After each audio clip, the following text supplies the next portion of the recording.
নমস্কার বন্ধুরা, বসন্তের একগুচ্ছ ভালোবাসা আপনাদেরকে দিয়ে আপনাদের সাথে নিয়ে আমি আমার ব্লগটা শুরু করছি। বসন্তকাল মানেই কোকিলের কুহু কুহু ডাক, ঠান্ডা মিঠে বাতাস বোয়া, তার সাথে সাথে হালকা হালকা গরম, এই সমস্তই সংমিশ্রণে একটা সুন্দর পরিবেশ, যে পরিবেশে মানুষ না ঠান্ডা উপভোগ করতে পারে না গরম উপভোগ করতে পারে।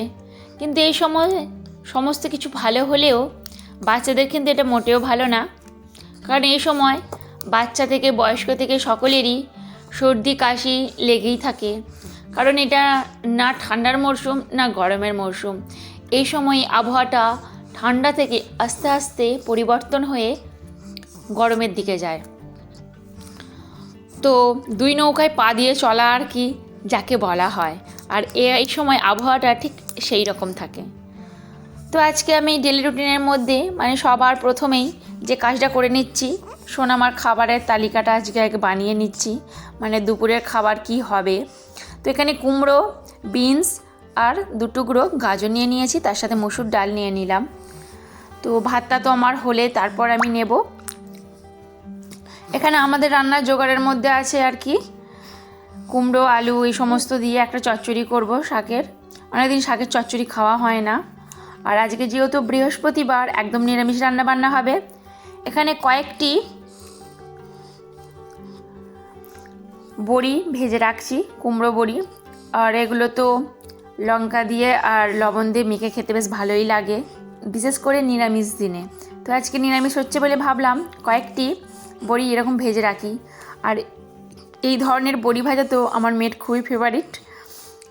আচ্ছা, যেহেতু নিরামিষ কোনো ডিম আরে বা মাছ আরে কিছু হবে না, তো ওকে এটা দিয়ে রাখি। আর ডিম হবে না বলতে বলতেই এখানে ডিম তুলতে আরম্ভ করে দিলাম আর কি। মেয়েটারও শরীরটা বেশ ভালো নয়, এই যে বললাম দুই মুখের এই চেঞ্জটা আবার পরিবর্তনের জন্য মেয়েটারও খুব শরীরটা খারাপ, হাঁচি হচ্ছে কাশি হচ্ছে কাল থেকেই একভাবে। তো যাই হোক, এখানে ডিম কয়েকটি ফাটাও বেরিয়ে গেছে। ডিম কিছু আনা হয়েছিল, কালকে রাত থেকে এনে পড়ে আছে, কিন্তু তোলা হয়নি। আর যেমন এই কাজকর্মর মধ্যে মধ্যে যেমন রান্না বান্না করতে করতে আমি আর বসে থাকি না, কোড়াই একটু আধটু রান্না বসিয়ে দিয়েই আমার হাতের সামনে যে সমস্ত কাজকর্ম থাকে সেইগুলোই সেরে নিই আর কি। কারণ যদি রান্না বান্না হচ্ছে তো ওইভাবে একভাবে দাঁড়িয়ে থাকি তাহলে অনেকটি কাজের দেরি হয়ে যায়, আর ওইভাবে কাজ করলেও ধীর গতিতে আমার অন্তত হবে না, কারণ সবটাই জানেন আপনারা কিভাবে আমি ম্যানেজ করি।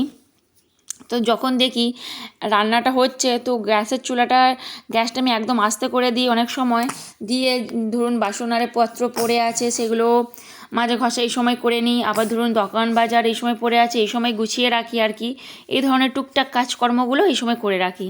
তাহলে হয় কি, রান্না বান্না শেষে যখন মেয়েটা ঘুম থেকে উঠে পড়ে বা মেয়েটা কান্নাকাটি করে, ওকে সঙ্গে সঙ্গে গিয়ে কোলে নিতে পারি।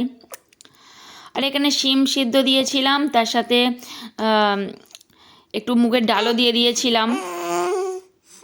এই সমস্ত কিছুই একটু তুলে রাখলাম আগে, তারপর ফ্যানটা ঝরাবো। ফ্যান ঝরালে পারে সমস্ত কিছু ভাতের সাথে মাখামাখি হয়ে যাবে, আর যখন তারপর আস্তে আস্তে ভাত থেকে এইগুলো বার করব, ভাতের সাথে সব লেগে থাকবে, ভাতটাও অনেকটাই নষ্ট হয়।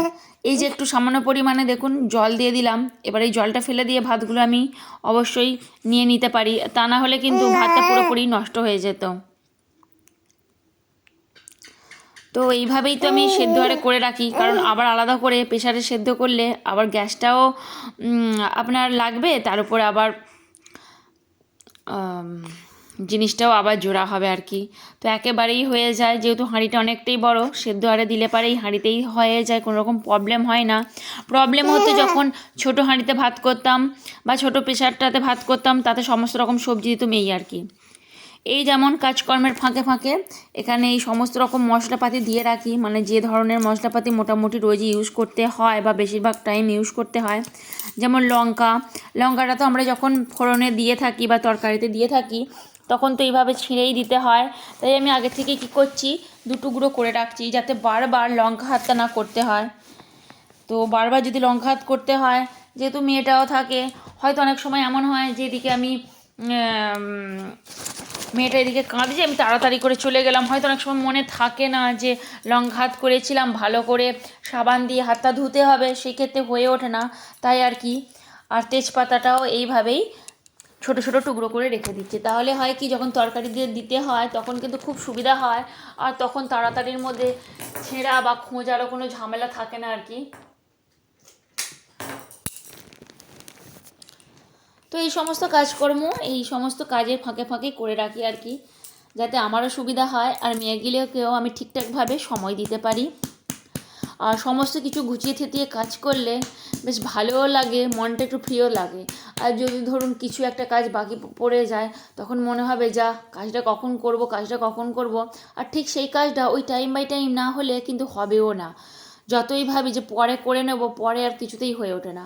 তো কাজের ফাঁকে ফাঁকে এই কাজগুলো করে রাখলে অনেকটাই সুবিধা হবে। যদিও কাজগুলো কোনো রকম ভারী না, তবুও আর কি এরপর তো আরও নানান রকম কাজকর্ম থাকে, তবে বেশিরভাগ টাইমের কাজকর্মটাই আমার এই রান্নাঘরেই কেটে যায়। এখানে কিছু জিরেও ঢেলে রাখছি, গোটা জিরে, যেমন ফোড়নে লাগে বা অনেক সময় বাটাবাটির কাজেও লাগে। এই যে লঙ্কা, হলুদ, তারপরে তেজপাতা, শুকনো লঙ্কা, তারপরে আপনার একটু দারচিনি, গোলমরিচ, কালো জিরে, গোটা জিরে, এই সমস্ত কিছু ঢেলে রাখলাম। আর দেখুন এখানে যখন কোনো রকম জিনিসপত্র মানে ঢালতে যাই, তখন কিন্তু এই দুটো হ্যান্ডেলে লেগে চারিদিকে ছড়িয়ে যায় বা ওতে কিছুটা পরিমাণে লেগে থাকে। তো পরে কিন্তু দেখি যখন এরকম ডাল বা চিনি এরকম যাতে কিছু ঢালতে যাই খুব প্রবলেম হয়। তো আমি কি করি, এর মাথার দিকগুলো কেটে নিই, তাহলে দেখুন কোথাও একটু আটকাবে না আর সমস্তটাই ডিপের মধ্যেই পড়বে।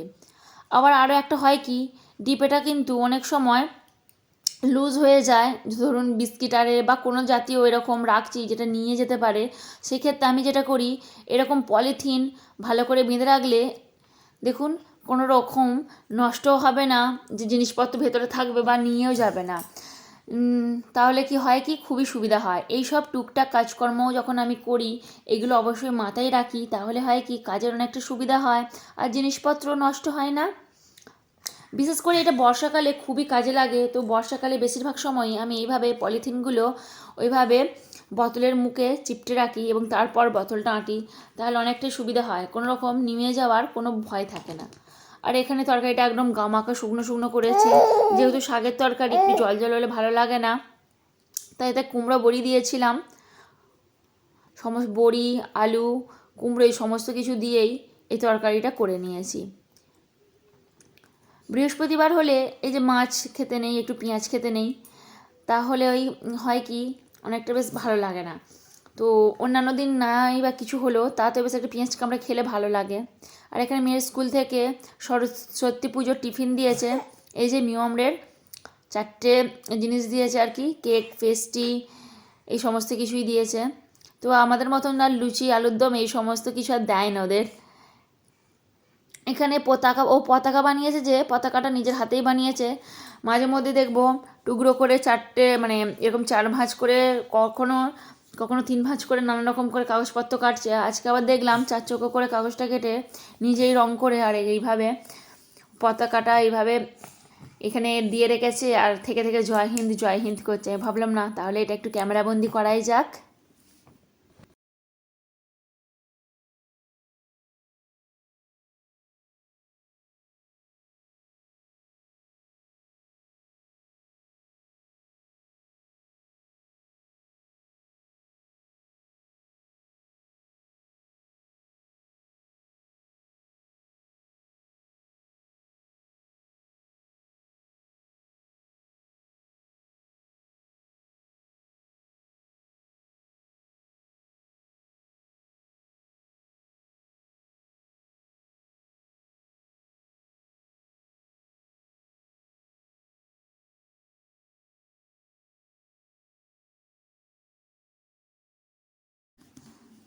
আজকের অবস্থাটা দেখুন।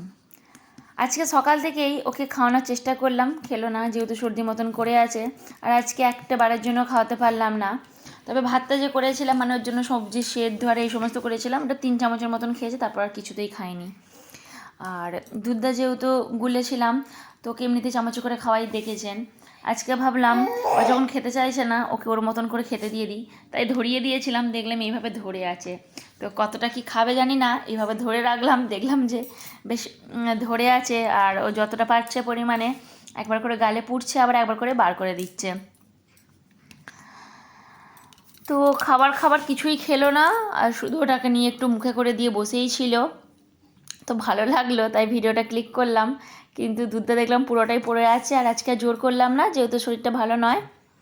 তো যাই হোক, আজকের ভিডিওটি কেমন লাগলো অবশ্যই জানাবেন। যদি ভালো লাগে অবশ্যই একটা লাইক এবং একটা কমেন্ট করবেন। একটা লাইক, একটা কমেন্ট আপনাদের পরবর্তী ভিডিও বানাতে আমাকে মোটিভেট করে। নতুন বন্ধু হয়ে থাকলে সাবস্ক্রাইব করতে একদমই ভুলবেন না। আর আপনারা যারা আমার সাথে শেষ পর্যন্ত দেখলেন তাদেরকে তো অসংখ্য ধন্যবাদ জানাই। এখানেই ভিডিওটি শেষ করলাম। নমস্কার।